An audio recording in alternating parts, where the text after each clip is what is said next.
السلام علیکم ورحمۃ اللہ وبرکاتہ۔ امید کرتے ہیں سب بخیر ہوں گے۔ آج پھر ایک نئے مذاکرے کے ساتھ آپ کی خدمت میں حاضر ہوا ہوں۔ آج کا جو مذاکرہ ہے وہ سورہ واقعہ کے اوپر ہے۔ اللہم صلی علی محمد عبدک ورسولک وعلی المؤمنین والمؤمنات وعلی المسلمین والمسلمات۔ تمام تعریف اس اللہ کے لیے ہے کہ جو اللہ راتوں کو دنوں سے نکالتے ہیں، جو اللہ دنوں کو راتوں سے نکالتے ہیں۔ کہ تمام تعریف اس اللہ کے لیے ہے کہ جو اللہ سورج کو مشرق سے نکال کے مغرب میں غروب کرتے ہیں۔ تمام تعریف اس اللہ کے لیے ہے کہ جو اللہ سات زمین سات آسمان کا بادشاہ ہے۔ کہ اللہ رب العزت کے پاس سارے خزانے بھرے ہوئے ہیں، چاہے وہ علم کا خزانہ ہو، عزت کا خزانہ ہو، ذلت کا خزانہ ہو، علم کا خزانہ ہو، کہ اللہ ہی رب العزت سارے خزانے کا مالک ہے۔ کہ اللہ اپنی طاقت اپنی قدرت سے زمین و آسمان کا نظام چلا رہے ہیں۔ کہ سات و زمین اور سات و آسمان کا نظام کون چلا رہا ہے؟ کہ تنہ تنہ اللہ چلا رہا ہے، اور اس کے چلانے میں اللہ کسی کا محتاج نہیں ہے۔ جس طریقے سے اللہ رب العزت نے سات و زمین اور سات و آسمان کو پیدا فرمایا اور اپنی طاقت اپنی قدرت سے پیدا فرمایا، اور ساری کی ساری دنیا اللہ کا محتاج ہے، لیکن اللہ کسی کا محتاج نہیں۔ اللہ رب العزت ورع الورع ہے، وہ غنی ہے، وہ سخی ہے۔ اللہ رب العزت فرماتے ہیں کہ اگر تمہارے اگلے اور پچھلے سب کے سب ایک میدان میں اکٹھا ہو کر اور اپنی ضرورت کے مطابق سب کچھ مانگ لے اور میں سب کچھ دے دوں، پھر بھی میرے خزانے میں اتنی کمی آئے گی کہ جتنا سمندر میں سوئی کو ڈبونے سے اس کے نوک میں پانی آتا ہے۔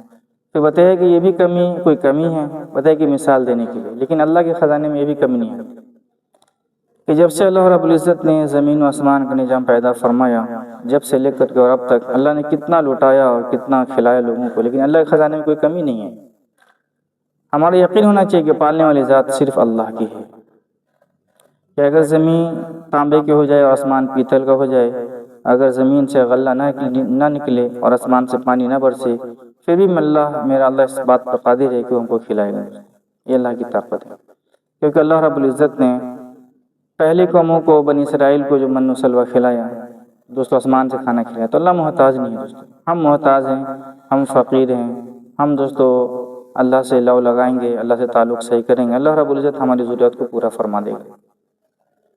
تو اللہ کا جو وعدہ ہے دوستو وہ اعمال کے ساتھ ہے۔ اللہ کا وعدہ اعمال کے ساتھ ہے، جیسا عمل ہوگا ویسے اللہ کے فیصلے ہوں گے۔ کیونکہ اللہ کے نبی صلی اللہ علیہ وسلم جب معراج پہ جا رہے تھے تو دیکھے کچھ چیزیں نیچے سے اوپر جا رہی ہے، کچھ چیزیں اوپر سے نیچے آ رہی ہے۔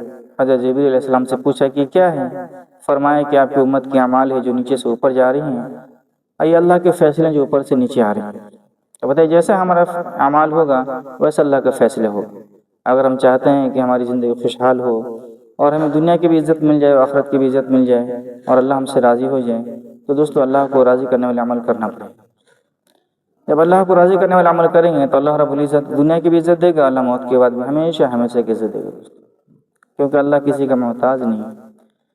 اس لیے سورہ واقعہ جو ہے حدیث کی کتابوں میں آتا ہے، جس کا مفہوم ہے کہ جو سورہ واقعہ کو روزانہ تلاوت کرے گا اس کے گھر میں کبھی فاقہ نہیں آئے گا۔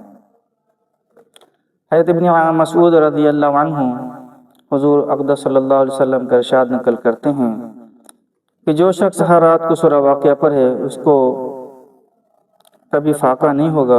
اور حضرت ابن مسعود رضی اللہ عنہ اپنی بیٹیوں کو حکم فرمایا کرتے تھے کہ شب روز اس کی تلاوت کیا کریں۔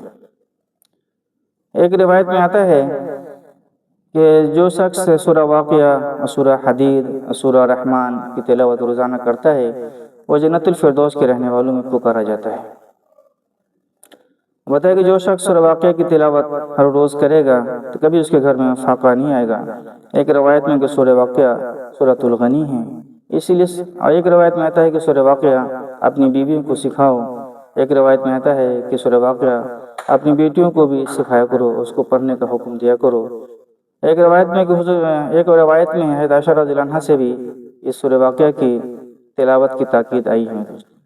اس لیے سورہ واقعہ سورۃ الغنی ہے، اور جو شخص چاہتا ہے کہ ہمارے رزق میں فراخی ہو اور اللہ ہمارے لیے وسعت کے دروازے کھول دے، اللہ ہمارے لیے برکت کے دروازے کھول دے، اور نمازوں کا اہتمام بھی کرے، ساتھ میں قرآن پاک کی تلاوت کا بھی اہتمام کرے، اللہ رب العزت دونوں جہان کی خوشیاں نصیب فرمائے گا۔ کہ صحابہ رضی اللہ عنہ اجمعین کا واقعہ تھا کہ جب وہ رزق کی تلاش میں نکلتے تھے تو ان کی بیویاں جو ہے چاش کی نماز پڑھ کے اپنے شوہر کے لیے دعا کی برکت کیا کرتے تھے۔ تو یہ تھا دوستو میل اور کہ شوہر رزق کی تلاش میں ہیں اور بیویاں نماز پڑھ کے اللہ سے دعا مانگ رہی ہیں، تو پھر اللہ رب العزت کیسے ضائع کرے گا دوستو؟ لیکن آج ہمارا واقعہ ہے کہ ہم تو خود روزی پہ جاتے ہیں، لیکن ہمارے بیوی، ہمارے بچے، ہمارے جو بھی ہیں سب ہماری کھاتے ہیں اور پیتے ہیں، سب اللہ کی نافرمانی کرتے ہیں۔ پھر ہم اللہ سے امیدیں لگاتے ہیں کہ اللہ ہماری تمنائیں پوری کیوں نہیں کرتے۔ حضرت انس رضی اللہ عنہ کا آتا ہے واقعہ، روایت میں ہے کہ ان کی 200 کم و بیش اولادیں تھیں، لیکن تھوڑی دیر بھی اللہ کے ذکر سے غافل نہیں۔ تو لوگوں نے پوچھا کہ آپ اتنے لوگوں کا خرچ کہاں سے لیتے ہیں؟ تو فرمایا کہ اللہ کے خزانے سے لیتے ہیں۔ تو بتایا کہ ان کا یقین اللہ کے خزانے سے بنا ہوا تھا، اس لیے وہ اللہ سے لینے والے بنے تھے۔ آج ہمارا یقین ہماری محنت پہ، ہماری ہنر پہ اور ہماری دکان پہ ہے، اس لیے آج ہمارے مسئلے حل ہی نہیں ہو رہے۔ لیکن لا الہ الا اللہ کا جو مقصد ہے، اس کا یقین جو یہ ہے کہ نفع نقصان کا دینے والا کون ہے؟ کہ اللہ ہے۔ تو سب چیز کا انکار کر دے انسان کہ ہماری محنت سے، ہماری کوشش سے اور ہماری عقل سے، ہماری صلاحیت سے نہیں ہوتا، بلکہ اللہ کے کرنے سے ہوتا ہے۔ اور اللہ ہی دوستو سب کچھ کا کرنے والا ہے۔ اگر یہ یقین بن جائے تو اللہ ہمیں ضائع نہیں کرے گا۔ اسی لیے ہم جو سوچتے ہیں کہ دکان پہ دکان کیے جا رہے ہیں اور محنت کیے جا رہے ہیں، کوشش کیے جا رہے ہیں، صبح سے لے کے شام تک محنت کر رہے ہیں، لیکن آج دنیا کا مسئلہ حل ہی نہیں ہو رہا۔ تو کیوں نہیں ہو رہا حل؟ کہ ہم دوستو اللہ کو چھوڑ دیے، نمازوں کو چھوڑ دیا، دین کو چھوڑ دیا، اور اپنی طاقت پہ ہم سوچ رہے کہ دنیا کے مسئلے کو حل کر لیں، تو یہ حل ہونے والا نہیں ہے۔ اللہ رب العزت کسی نہ کسی مسئلے میں ہم کو پھنسا دیتے ہیں۔ اس لیے اگر ہم چاہتے ہیں کہ دنیا کی عزت مل جائے، آخرت کی بھی عزت مل جائے اور اللہ ہم سے راضی ہو جائے، تو اس کے لیے اللہ کو راضی کرنے والے عمل کرنا پڑیں گے۔ ایک شخص نے اللہ کے نبی صلی اللہ علیہ وسلم سے پوچھا، جس کا مفہوم ہے یا رسول اللہ کہ گھر کے اندر برکت نہیں ہے، تو فرمایا کہ اپنے گھروں کے اندر جو ہے پردہ لگا لو۔ تو صحابہ نے پوچھا، یا رسول اللہ کہ پردے کا کیا مطلب؟ تو فرمایا کہ تمہارے گھروں میں جو ہے وہ بے نمازی کی نظر پڑتی ہے، جس کی وجہ سے گھر میں برکت نہیں ہے۔ آج ہم اپنے گھروں میں دیکھیں تو کتنے لوگ ہیں جو نمازوں پہ ہیں، ہماری بیویاں بے نماز، ہمارے اولادیں بے نماز، ہمارا بھائی بے نماز۔ تو جب سارے بے نمازی ہیں، جب اس کی نحوست ہمارے گھروں پہ پڑتی ہے، تو اللہ کی برکت کہاں سے آئے گی؟ اللہ کی رحمت کہاں سے آئے گی؟ ہم اللہ کو ناراض کرنے والے کام کرتے ہیں اور سوچتے ہیں کہ اللہ ہمیں دنیا کی ساری خواہشیں دے دیں، تو نہیں، کہ اللہ رب العزت نے دنیا کی ساری نعمتیں جو بنائی ہیں، زمین و آسمان، یہ ہوا، یہ پانی اور جتنی بھی چیزیں نعمتیں ہیں، اللہ رب العزت نے انسانوں کو فائدے کے لیے بنایا، اور اللہ رب العزت نے انسانوں کو اپنی عبادت کے لیے بنایا۔ لیکن ساری چیزیں اپنے اپنے کام میں مشغول ہے، لیکن ایک انسان ہے جو اللہ کے حکم سے دور ہے اور اللہ کی نافرمانی کر کے اپنی زندگی گزار رہا ہے۔ سب کچھ تو اللہ کی استعمال کر رہا ہے، اللہ کی دی ہوئی پانی کو پی رہا ہے، اللہ کی بنائی ہواؤں میں سانس لے رہا ہے، اور اللہ کی بنائی ہوئی راتوں میں آرام کرتا ہے، پھر اللہ کی بنائی ہوئی دنوں میں کام کرتا ہے، لیکن پھر بھی اللہ کی نافرمانی کر کے، اللہ سے بغاوت کر کے اپنی زندگی گزار رہا ہے۔ تو کتنے دن زندگی گزارے گا؟ کہ 20 سال، 25 سال، 50 سال، 60 سال، کہ پھر موت کے بعد کہاں جانا ہے؟ پھر موت کے بعد لوٹ کر اسی رب کے پاس جانا ہے، جس کو اپنی زندگی کا پورا حساب کتاب پیش کرنا ہے۔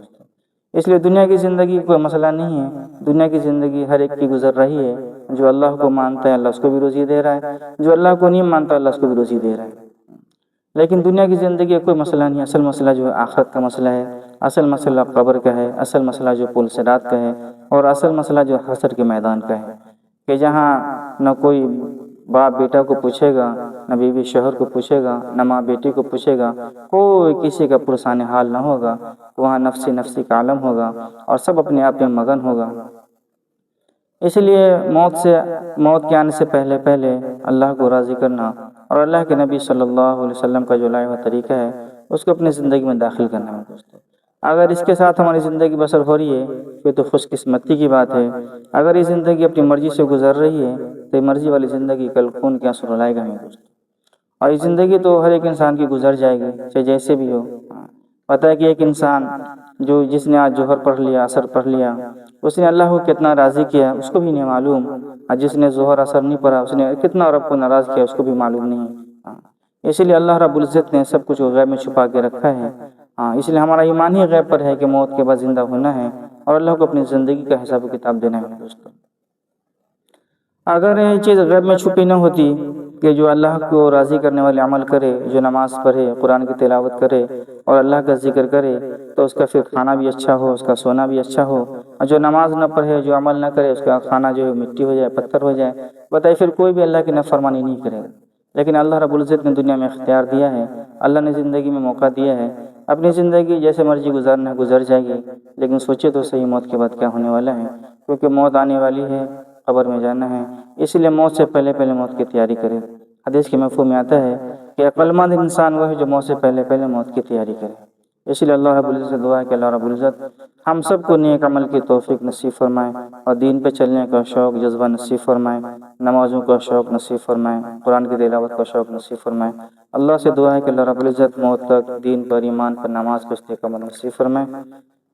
السلام علیکم ورحمۃ اللہ وبرکاتہ۔